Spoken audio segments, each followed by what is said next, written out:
This conference will now be recorded. Go through this from your end and you can execute them. Okay, once your account is created,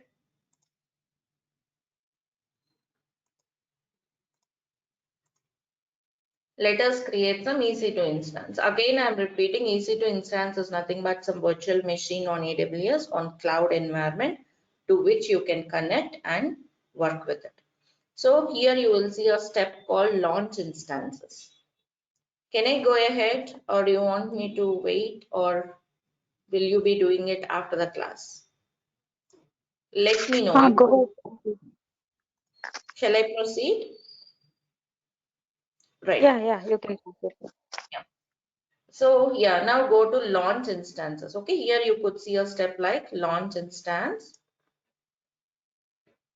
Okay, the first step here you are seeing at the top the 6 steps or 7 steps, right, which will help you to create your instance.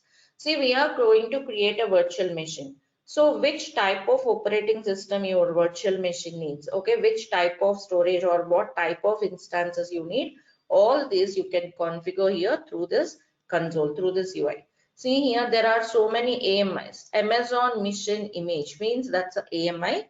Like you could create a CentOS instance, means they are all different Linux distributions, okay, or else Ubuntu or Red Hat or SUSE Linux, so many and so on. See, even Windows VMs you can create, Debian operating systems, so you can choose which OS you need. Okay, like I already said, for your DevOps, definitely we need Linux platform. That too, choose Red Hat or CentOS because that are more preferred in production environments for security reasons and many other reasons. So here I am going to use the first instance, whichever you are seeing, Amazon Linux to AMI. Okay, this is again free tier eligible. Here you could see a small banner, free tier eligible, and this is CentOS and Red Hat based. Again, what are these CentOS, Red Hat, Debian? These are all different distributions in Linux. Or else to put it in more layman terms, like you have different versions in Windows, right? Yeah, same is the case here, like different distributions of your Linux. So this is CentOS based or Red Hat based. So select this, choose this AMI. Then you'll be taken to the second step. Here it will be asking you which type of instance you need. Type includes number of virtual CPUs you want, number of like a memory you want for your machine. So how many gigs of memory you want to allocate and so on. Okay, again choose the T2 dot micro free tier eligible is enough, which includes one virtual CPU and 1 gigs of memory, which is good enough for our lab. Okay, so choose this. And then the third step includes the instance details, like how many instance details, sorry, how many instances you need. Okay, the subnets, IPs and all. Just ignore everything else for now. Only choose one instance. One instance is enough for now to start with. So choose the one and go to the next step for storage. Storage also just leave it as it is for now. Okay, don't modify anything here as well. What are those, you will understand. Okay, once we start getting into work, you will see all those things. Now come to tags, ignore the tags part as well. And then the security rule. Okay, here configure security. Here it's like a if you are a Windows person, it's like a firewalls for your system. Means whatever ports you want to connect to. Okay, you can add those ports here by choosing here. See, SSH is mandatory to connect to the instance. See, for now, just take the steps, some of the steps as it is. What is SSH, what is the storage, everything you will get to know as we go by. SSH is which allows you to connect to this instance. Just that should be allowed by default. And if you want, you could add whatever ports. Suppose if some application is running on some port 8080, if you want to connect to it from your Windows, so you should add that port here. But for now I am adding all traffic, but that's not advised for security reasons. You should not add all traffic, rather you should add only the port whichever you need. But for now I am adding it, later on we'll modify. So now just add traffic and review and launch. Yeah, here just choose anywhere. Okay, review and launch. So your instance is almost ready. Click on launch. Yeah, this is important now. See, once you launch your instance, it will ask you to select a key pair.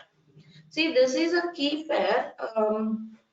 We didn't go through these Linux concepts yet. So let me tell you, key pair is for authentication to your account, to the instance particularly.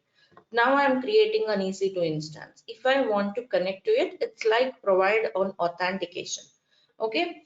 So here you could create a new key pair, or else you could choose an existing key pair. But anyway, I'm creating a new key pair. You have to do it for the first time. If you are creating, you can only create a new key pair. Give some name to the key pair, my key or else my AWS underscore key. Give any name of your choice. So this key pair, you should save it on your system, which is very important to connect your instance. See, just imagine if you want to connect to any server, like a particularly Windows, because majority of you are Windows guys here. So let me compare. If you want to connect to any Windows server, you would be giving some credentials, right? Like password. So here for Linux systems, rather than password, we'll prefer key pairs. Key pairs are nothing but encrypted keys, encrypted password, let's say. Okay, so it's a file which will have the encrypted keys to connect to the machine. When you learn SSH concept, you'll get to know them clearly. So just give some name and download the key pair. And yes, launch the instance by attaching or associating with this key pair. Once again, I would prefer deleting all the old key pairs I have, and I would download it.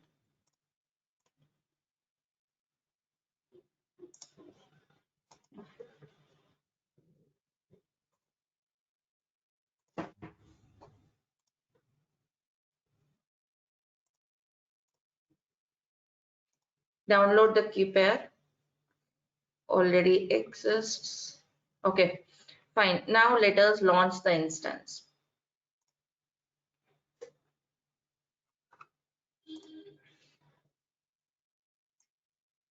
Okay, here is my instance that's getting ready. Can you see here? Ignore all other instances. Let me show you the one that's running. Okay, let's wait. So our instance is ready. Now you can connect to them and work on it. Sure, Fateh, if you have network issues, you can watch the recording. I'll share the recording, okay? Don't worry.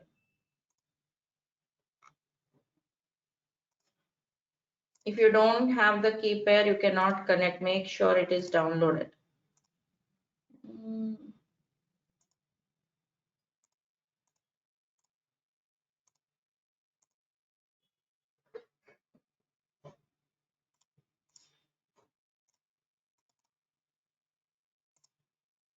I'll restore it. Okay, so this is the key pair important for us. Now, yeah, our instance is almost ready. Yeah, this is the one. Just let me name it as my September 28th instance. Okay, just to identify it, I have given the name. So my instance is ready. What now? Let us connect to it, right? This is a Linux instance, so let us connect to it and let's do some hands-on. So I believe you all have gone through these steps.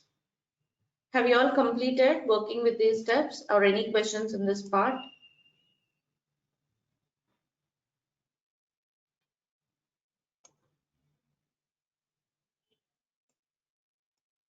Okay, so now let us see connecting to it. Sorry, no, I can't Yeah, connect. I've not done that. I've not done that because my internet is bad. it's okay, Fateh, no problem. Okay, I'll provide you the recording. Just listen now. Okay, after the class, you can connect and go through those steps. Okay, no worries. Okay. Watch the recording and do it after the class. If you cannot do it, that's not a problem. Okay, just listen now. Everyone, you can listen now. So let us select the instance and connect to it. See, you can connect to this in multiple ways again. Okay, the first most basic method is select the instance. Here you will see something like connect button. Okay, you could just click on it. This is a browser based and a quick connection. Okay, here you will see again EC2 instance connect. Okay, you can connect to this instance by clicking on this. This is a browser-based connection. See, you are connected, and the default user on this instance is EC2 user. So you are already there. Okay, you can run any Linux commands here. Done. That's a quick connection. Perfect. You can go through it as a beginner. You can follow these steps. And there are multiple ways you can connect, okay, to this EC2 instance from your Windows. Let me show you the other ways. Let us see the other method of doing it. See, you can download Git for your Windows, okay. When you install Git, you'll get something called Git Bash, okay, which provides some Bash environments to run your Linux commands. So let us install this. Go to Windows, Git download. Go to the browser and do Git download. You can see here the Git official website where you can see the downloads, and go to here Windows. Means depending on your operating system. If yours is Mac or Linux or Windows, just choose the OS accordingly. So go to Windows, mine is Windows. See, it will download an exe. I'm cancelling it because I already have it. Once you download the exe, run the exe. I believe those steps are pretty much clear for all of you. Yeah, downloading an exe and running an exe on Windows. If anyone need a help over there, this is the document. Can you see here?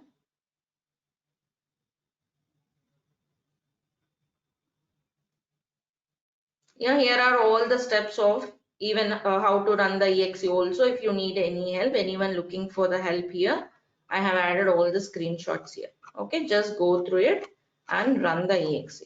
Okay, once you complete installing this Git Bash, like a Git, you will see something called Git Bash. Once you go to your Windows and do Git Bash.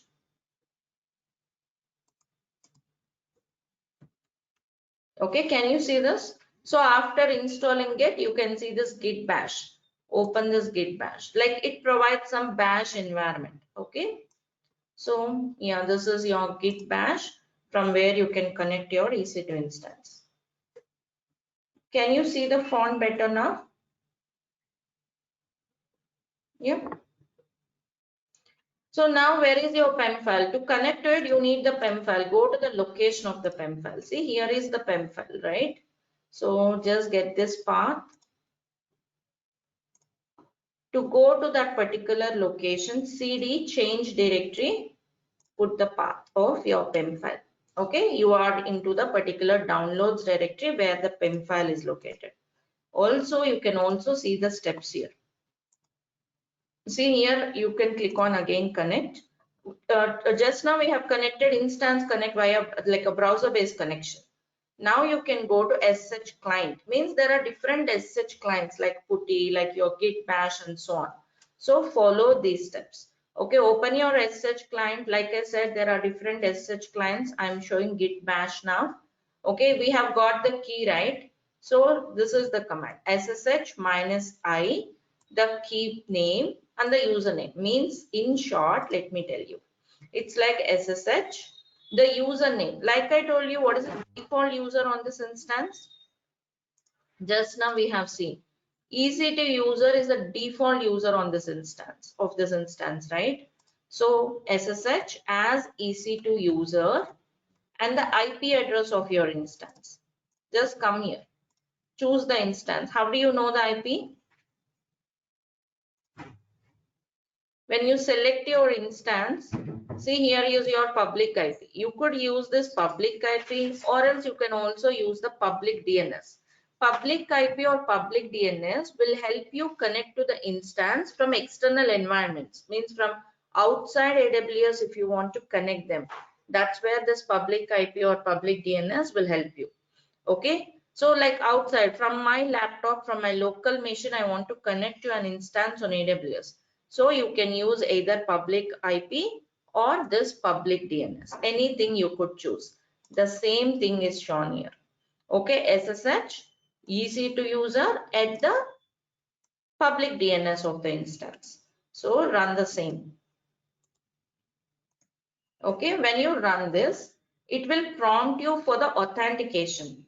See here, actually, it is not, you are not providing the key. Okay, it is trying to generate the key, or it's asking you to create the key. See, are you sure you want to continue connecting? It will not allow you. So I'm just canceling it. Now what you have to do, SSH -i is a flag to provide your file, your key file, your public key file, which is this PEM file. Copy this. Before that, let me rename this as, just I'm removing this one. Okay, that's all. Now just copy this name, myaws key.pem. Come here, it's a myaws key.pem. Okay, now provide this easy to user @ the DNS of your instance.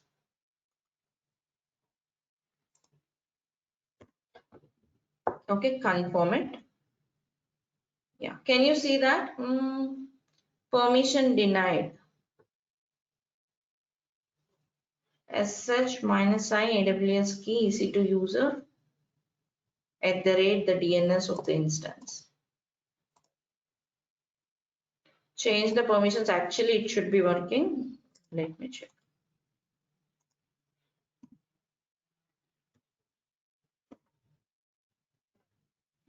Identify is not accessible. No such file or directory. My AWS Key name is not proper.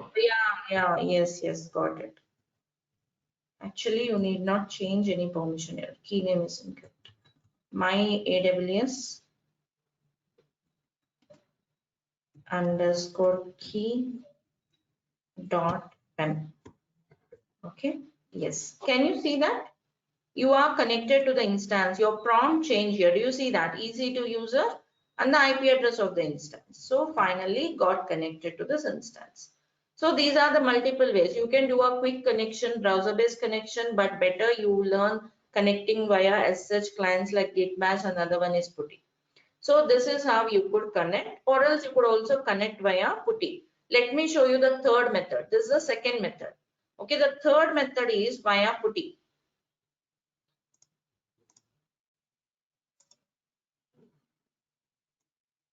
In this document, I have shared you. The first one is a browser-based connection. This is the one. Second one is via Git Bash, and the third one is via PuTTY.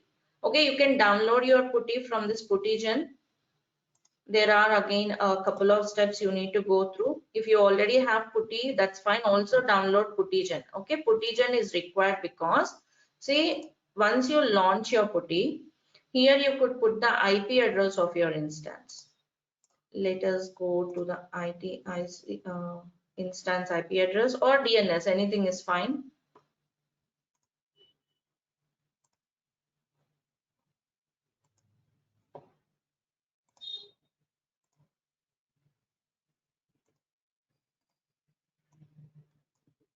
Okay, here on the left hand side you will see SSH auth. Okay, here this PuTTY client needs your key file in the PPK format. Okay, but our key file is in the format of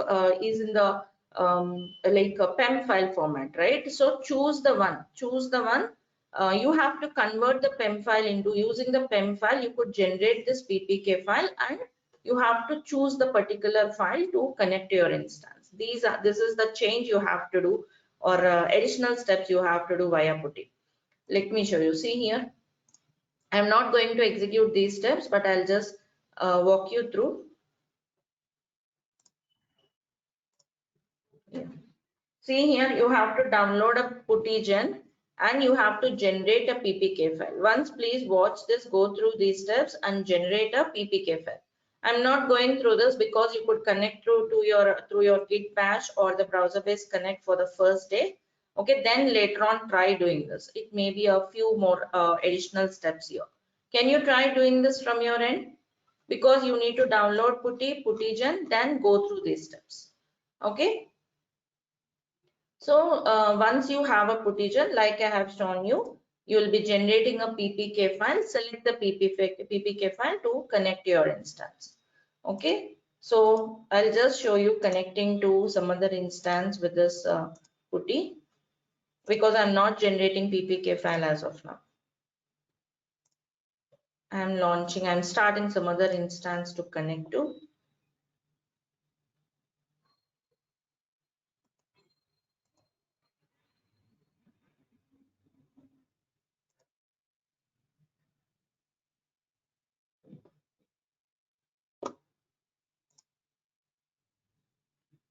And let it start.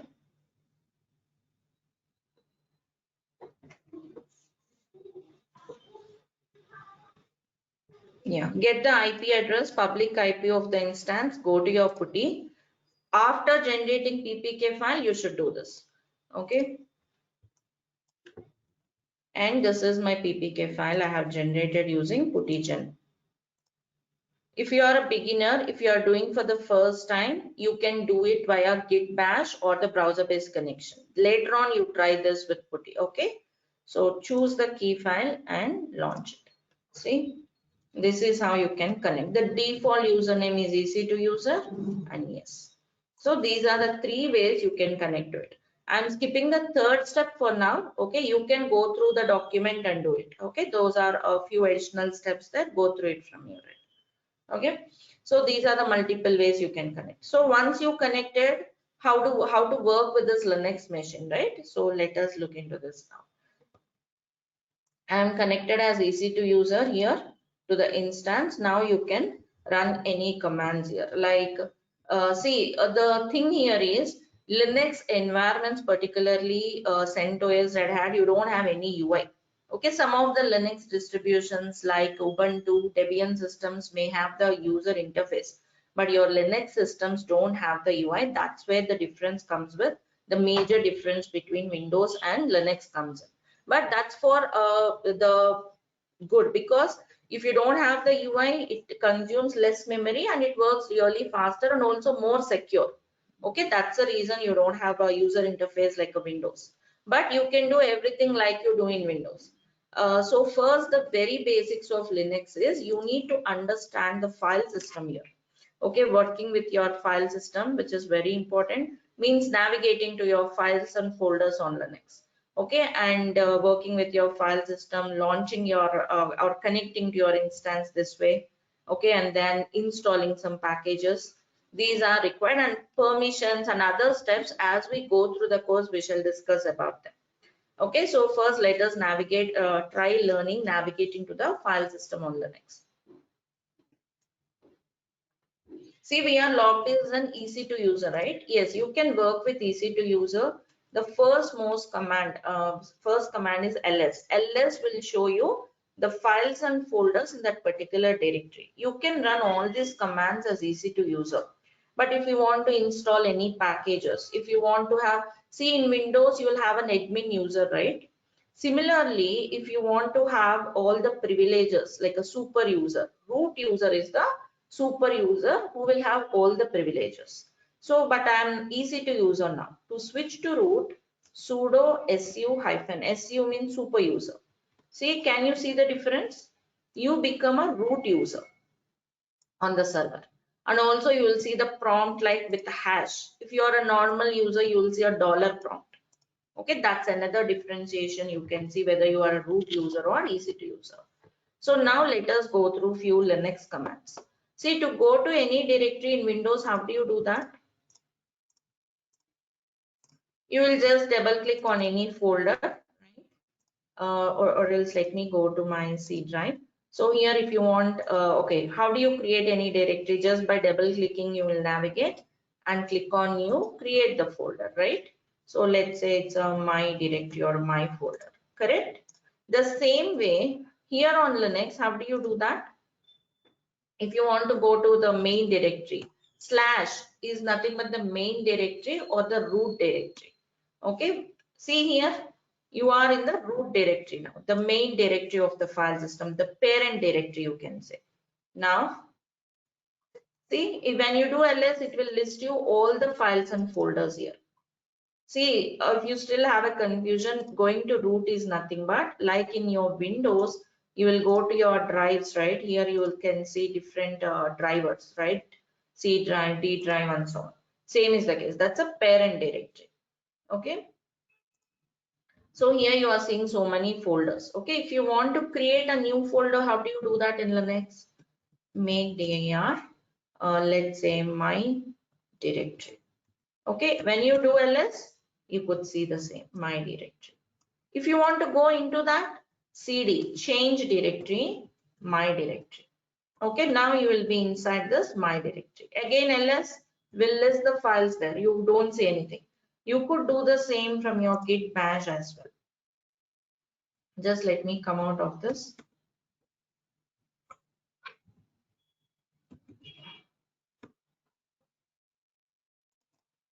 If you want to see here, particularly, let's say I would like to go to the C drive.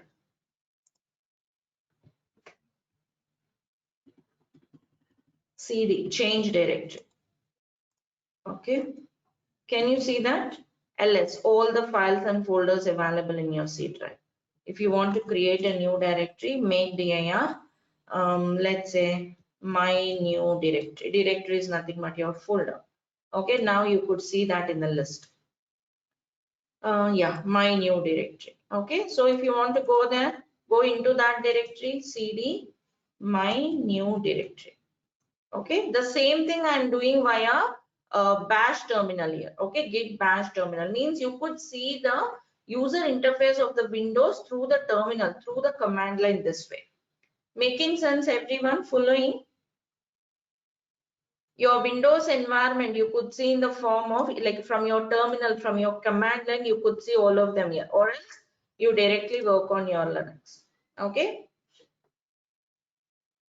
yes, that's a dollar symbol, Arjun.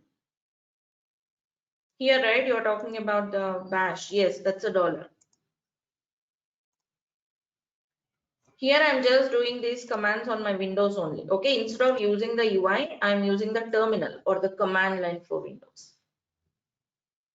Which one, Arjun? That will come automatically. That's a prompt. That's a prompt where you typing the commands. Yeah, that's a prompt which comes by default where you type in your commands. Okay. Yeah, see, instead of double clicking and going through the UI, if you want to access your Windows system from the terminal or from the command line, again the same, these are the Linux commands, cd, ls, and so on. You could learn your Linux commands in your git bash, or else directly connect to your instance and do it. Anything is fine. Okay, so now I have created my directory. If you want to see in which directory you are in, PWD shows the present working directory. So I am into this my directory. Okay, I am inside this my directory. So now here I want to create some file. Touch is a command which will help you create a file. File1.txt. Are you all clear? Where are we running the commands? Everyone clear? Where are we running this command? What is this black terminal? Is it a EC2 instance or Windows? Where are we running all these commands? Touch. This one. EC2 instance. That's all. EC2 instance. Okay. Don't think that this is our local machine. Okay. This is EC2 instance. From git bash, you could connect your instance, EC2 instance, or else from git bash, I'm working on my Windows as of now. Okay. C drive, my new directory. You could also connect your EC2 instance like I have shown you some time back via git bash. Any confusion there? Is everyone clear with the connection part? Okay, let me walk you through the basic commands. To create any file, okay, touch is the command which will help you create the file. Now do ls, yes, you have your file created. Okay, you could add any commands, like you could write anything there. I'll show you that also. But how do you delete any file? RM, it will remove the file. It will ask for confirmation. Yes, file is deleted. And if you want to come out of the directory, cd ... it will help you to come one step out of this. See, sorry, cd ... will take you to the root directory. Okay, now again I would like to go to this directory. Yeah, or else if you want to delete the directory or come out of it. Yeah, cd ... now delete this directory, my directory.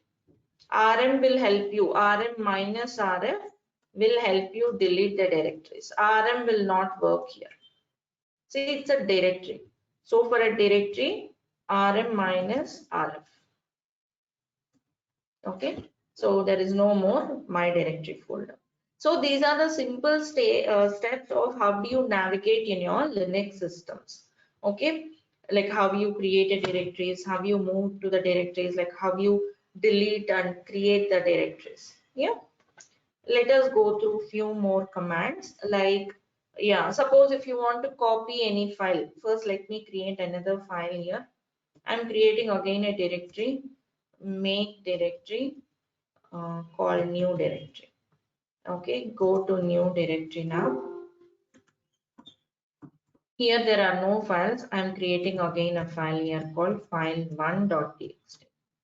Okay, so this is the file. Suppose if you want to copy this file, okay, let's say copy file1.txt. Where do you want to copy? Under root, I would like to copy. Done. Go to root. Here there should be file1.txt. Do you see that?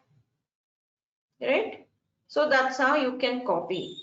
Again, I'm going to new directory. It's like copy and paste.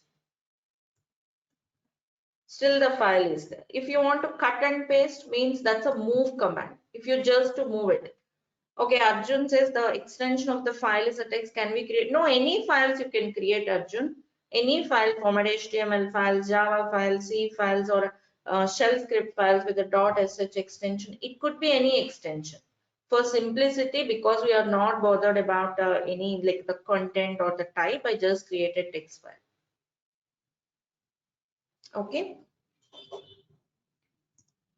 So if you want to cut and paste, means I just want to remove the file from here and paste it in another location.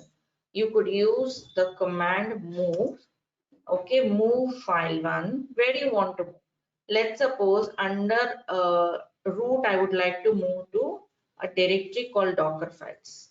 Okay, now if you do LSC, there is no file1. It was moved to under root Docker files. Let's go to the Docker files. Yeah. Do you see here file1 was moved to this particular location? Present working directory. I am inside Docker files. Here you could see like in which directory you are. See, these are the very basics, like the very basics of Linux. Like, but these are important. If you understand these basics, like how to log in, like how to navigate, how to create the files, directories, how to move on your Linux system first, then you can work on installing the packages and the next steps of creating configuration files, copying them, moving them, because these are the general steps we need to do in any OS, right, to perform any task. So that's how you can copy. And yeah, another most important thing is to create a file. If you want to, means if you want to edit, if you want to write anything into a file. Let's see that as well. In the same Docker files directory, I'm going to do that. Let me create some file. Let's say, shall we create some HTML file, or else it's okay? Let's create another text file. Okay, file2.ts. What is this Vim? See, Vim is an editor.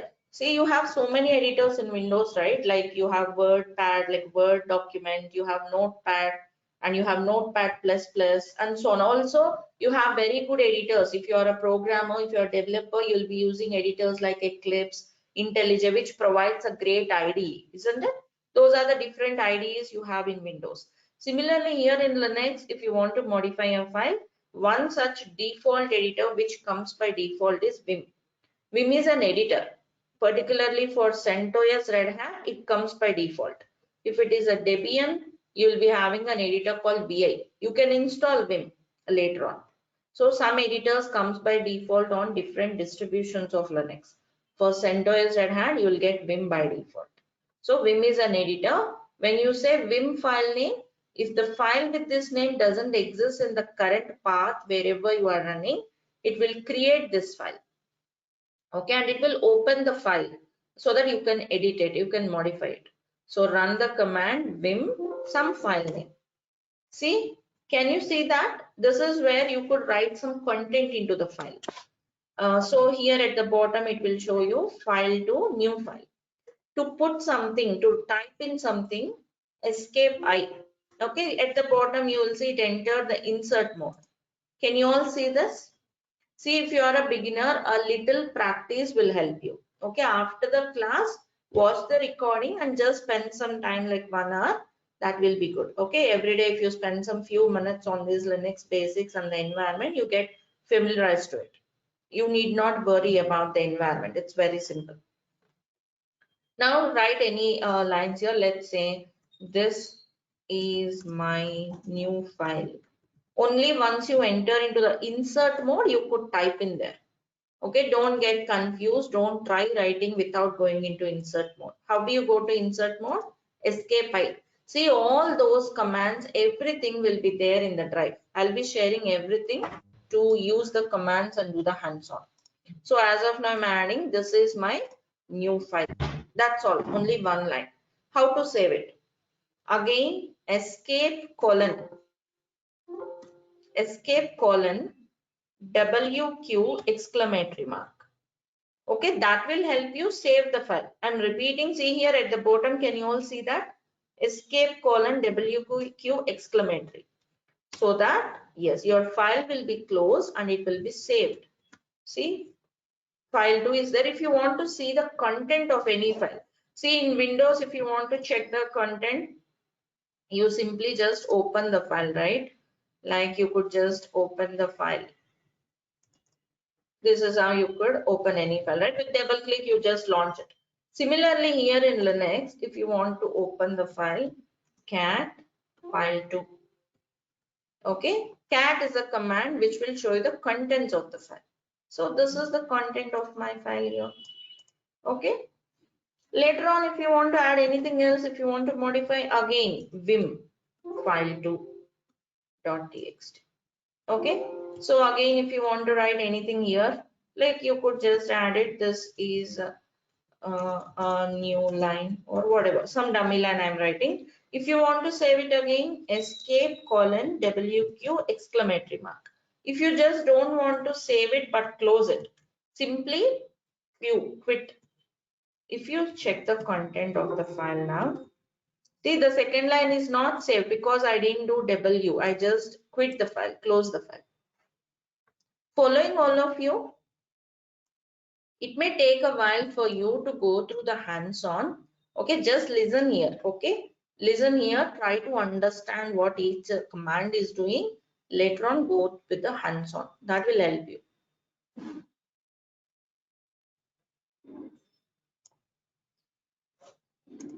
Okay, so sorry, ls will list the files in the directory. All the files in the particular directory. Okay, so these are the simple commands. Check your drive once. Give me a second. Yeah, see, here are the basic commands I have used till now. I have placed here. Also, there is something like I have added a reference. Okay, this is a website where you can, a good cheat sheet available here, where you can go through the basic Linux commands. You need not go through all of them. Just few of them like I have shown is enough. Okay, as we go by, I'll talk about other commands like giving permissions to the files, or else providing executable permissions. Whenever we come across the scenario, we shall go through them then. You don't need all of them, but as a reference, I have added it. See, Vim editor, what are the different options to insert? Okay, I and A after cursor, you don't actually use all of them, but yeah, you can just practice some of them to use it, because as an editor, we'll be using Visual Code from our Windows, write the code there, then push it to our machine. That's how we work. But better, you should have some understanding of this Vim editor as well.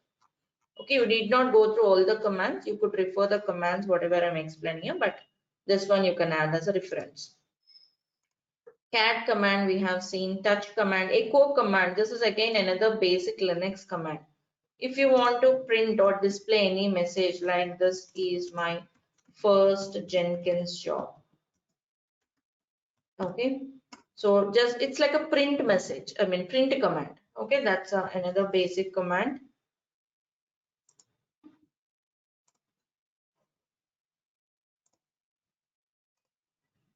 What else we have? Yeah, see, these are redirection arrows, double arrows. Let me show you that. See, there is something like date command in Linux, which will show you the current system date of your server. My EC2 instance system time is, this is the time. So it will show you the current time of your server. Now, if you want to put this output into any file, okay, the date command output, you could place into a file. So this is what echo date command output you are placing into the file called myfile.txt. So it will create a file and put the output there. Okay. Just give some file name, let's say myfile.txt, whatever. Echo the date command. Okay, my file is created. Yeah, can you see? See why you are seeing this only date, why not the exact output? These are all the commands available for here for going through the hands-on. Why are not we seeing the output of the date command? Yeah, 1 second. Which command, Arjun? Echo command is like a print command. Echo command is like a print command. It will print you. Suppose you want to print some message. Okay, you could put them in double quotes. Okay, like my home. It is like a print command. See, it will print you whatever you have given in the double quotes.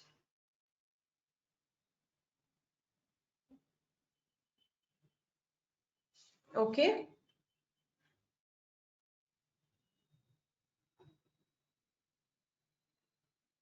And this output, if you want to place it into any file, like myfile.txt, these double arrows are like redirection arrows. The output of echo my home is my home, right? That would be added into this file.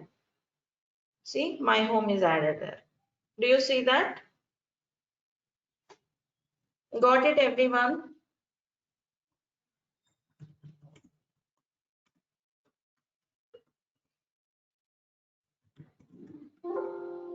Sorry, it's a myfile.txt. Do you see here now date is added?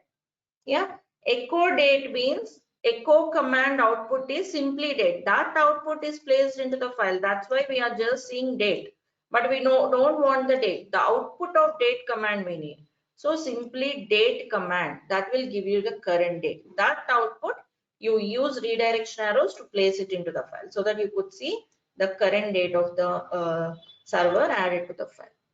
Understood the echo command, how it is working? Anyone, any confusions here? Clear will help you clear your terminal.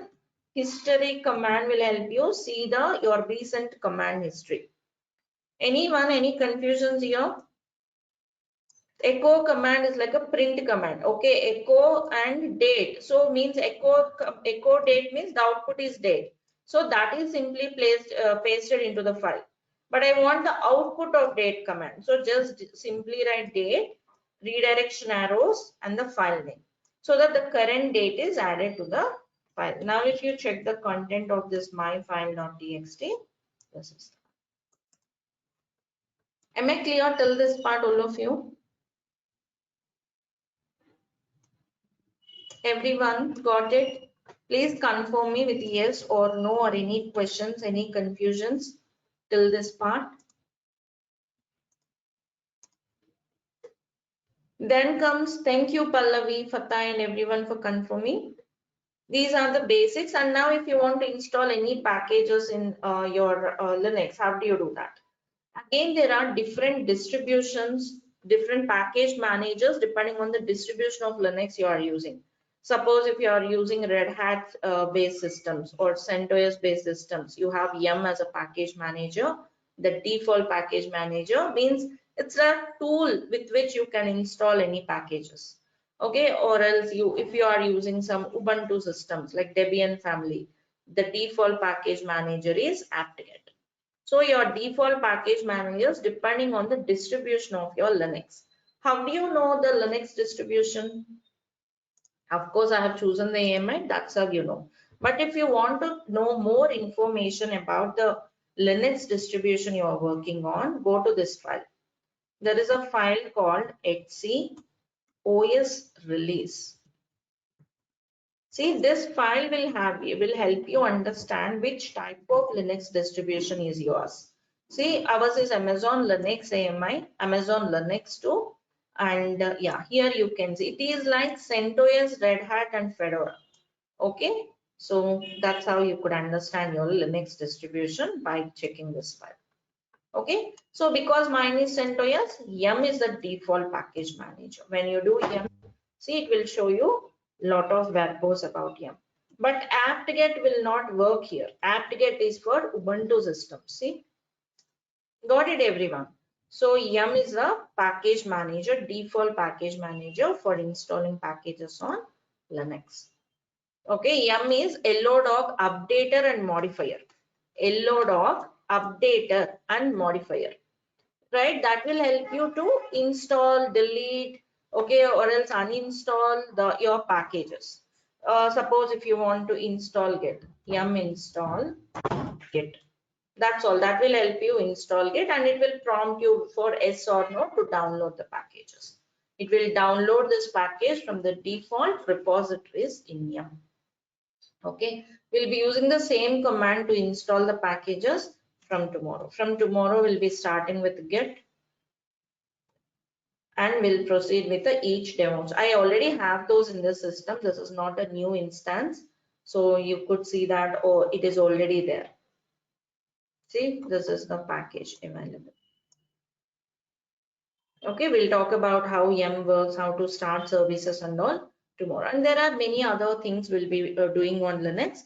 Those things we can discuss whenever we come to those concepts in Linux, like whenever we are using those concepts, so that you could relate better. Got it, all of you. Hope I believe the session helped you to understand the Linux environment. Yeah. Any questions or anything else from your end? These are enough to get started. Okay.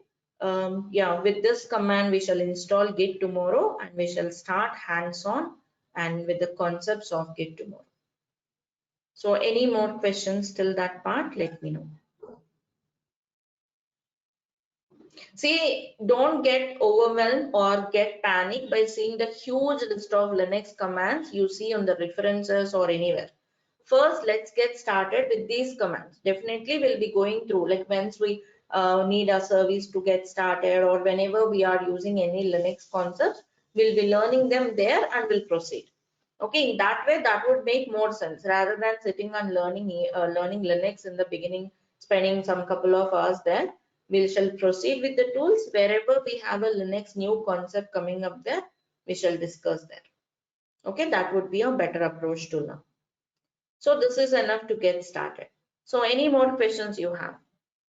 Okay, I have issue with the keygen on the web. Okay, a question from Fatai. I have issue with the keygen on the web. Do I need the key to create a tag? Do I need the key to create a tag for my instance? Not exactly, Fatai. You don't need the key to create a tag for your instance. You need a key to connect to the instance. Like, let me know, okay, how exactly you are doing. You could share your screen and let me know. So that is all for today. Okay, you can start doing your hands-on. If you have any issues, any questions while you are doing hands-on, you could ping me, reach me on WhatsApp, okay, with a screenshot so that I can help you. But please wait, okay, if I'm already in a class, I'll respond to you after my class is done. So still already if you are seeing any queries, yes, I'm available. You could share your screen and I can help you. So that is all for today. And any more questions? Fatai, please stay back, okay? You can share your screen and show me the error so that I can help you. Shall we close here then, or any questions from anyone else? And one more thing is, please leave your email IDs in the chat window so that I can share you the documentations for your hands-on. Whoever not yet shared, please put your email IDs in the chat window. And that's all for today. Shruti, what's your phone number? May I know who is this? Rakesh. Okay, Rakesh. I mean, one add you in my WhatsApp. So Yeah, I want to add you on my WhatsApp list. sure, So sure. Do one thing, please. Ping me your email ID. Okay, I'll send you the number in email. sure. Yeah, Harin, I got your email ID. And please, all of you, share your email IDs to share the notes, like the commands and the Drive documents. So that's all for today. Anyone having any questions or anything else, you can stay back, or else you could leave for the session. In the subject line, sure, okay, Arjun, I'll do that. Sure, I'll do that. I'll share the recording in some time, okay?